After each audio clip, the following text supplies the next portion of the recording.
السلام علیکم ورحمۃ اللہ وبرکاتہ۔ محترم سامعین، میں مرتضیٰ زیدی ایڈوکیٹ یوٹیوب کے چینل کے ذریعے آپ سے مخاطب ہوں۔ معزز سامعین، اگر آپ نے ابھی تک میرے چینل کو سبسکرائب نہیں کیا تو آپ سے گزارش ہے کہ چینل کو سبسکرائب فرما دیں اور بیل آئٹم بھی دبا دیں تاکہ ہر آنے والی ویڈیو آپ تک پہنچ سکے۔ تو معزز سامعین، آج کا ہمارا عنوان ہے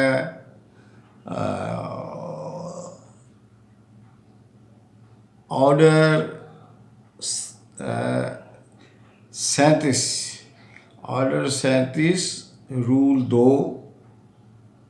ضابطہ دیوانی 1908۔ یہ پروویژن ایک اسمبلی سوٹ کے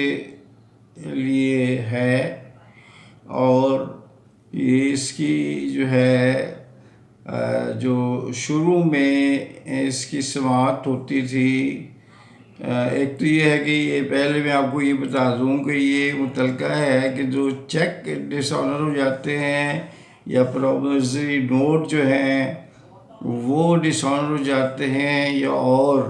ایسے ہی فائنینشیل ڈاکومنٹس جو ہیں جس میں کمٹمنٹ کی ہوتی ہے، اگر وہ ڈس آنر ہو جاتے ہیں تو اس کے خلاف جو ہے وہ اگر چیک کسی کا ڈس آنر ہوا ہے تو وہ چیک جس کے پاس ہے، جس نے وہ رقم لینی تھی اور بینک سے، وہ اس لیے نہیں ملی کہ اس کے اکاؤنٹ میں پیسے نہیں تھے چیک دینے والے کے، تو پھر وہ سوٹ جو ہے وہ اس آرڈر 37 رول 1 کے خلاف ذریعے جو ہے وہ دائر ہوتا ہے۔ پہلے اس کا یہ سماعت جو ہے، جب یہ قانون بنا تھا اس وقت یہ اختیار سماعت ہائی کورٹ کے پاس تھا۔ اس کے بعد اب یہ ڈسٹرکٹ کورٹ جو ہے وہ اس کی سماعت کرتی ہے اور سارے ایسے تنازعات اور معاملات جو ہیں وہ ڈسٹرکٹ جج صاحب کی کورٹ میں دائر ہوتے ہیں۔ البتہ یہ ہے کہ بعض دفعہ کوئی ایسی صورتحال پیدا ہو جائے تو وہ نوٹیفیکیشن کے ذریعے سول جج صاحب کو بھی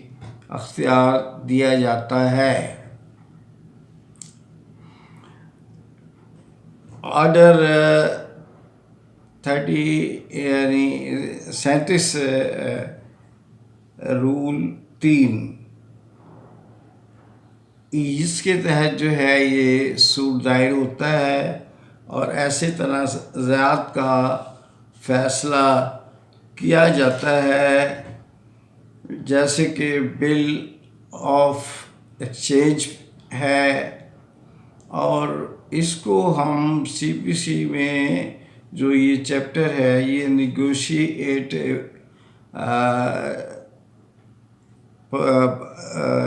ڈاکومنٹس، نیگوشیبل جو ڈاکومنٹس ہیں ان کے بارے میں ہے۔ ان تنازعات میں یہ آرڈر 37 رول 3 سی پی سی جو ہے وہ اسی صورت میں ہوگا جبکہ جو میں نے ابھی گزارش کی ہے وہ تنازعات ہوں، چیک کا ہو، پرومسری نوٹ کا ہو، یا اسی طرح کے دوسرے کوئی دستاویز جو ہے وہ ہوں۔ یہ میں دوبارہ گزارش کر دیتا ہوں کہ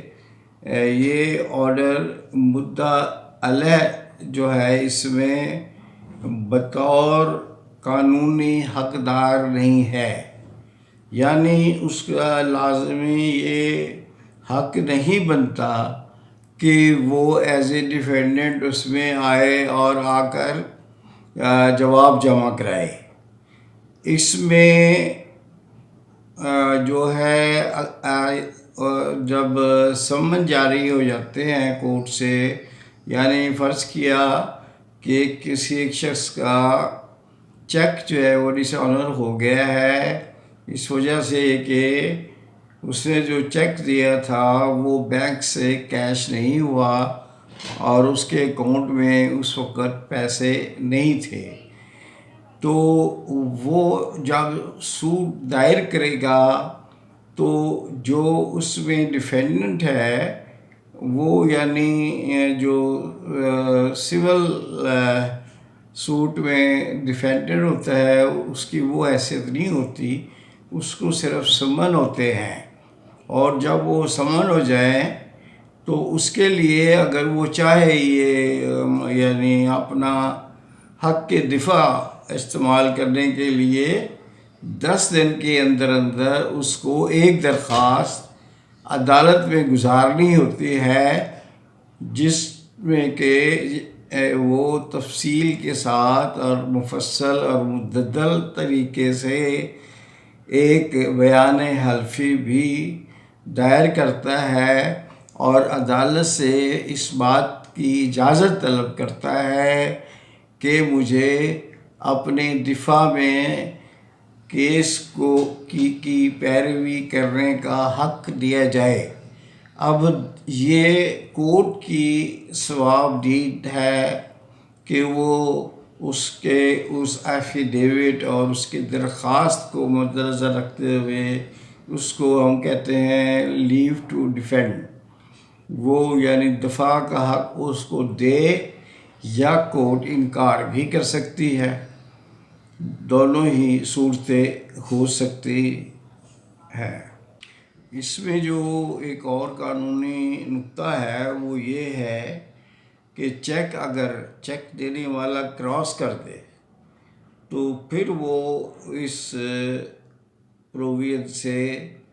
اس سمری سوٹ نہیں ہوگا، بلکہ وہ دعویٰ دائر کر سکتا ہے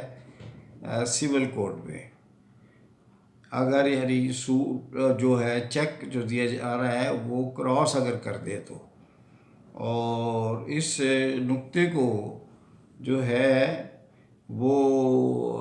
طے کیا تھا PLD 1963، سپریم کورٹ ہے، پیج ہے اس کا 663۔ اسی ایسے ایک معاملے پر ایک قانونی نکتہ کراچی ہائی کورٹ نے PLD 1987 صفحہ ہے اس کا 76، اس میں یہ طے کیا تھا کہ اگر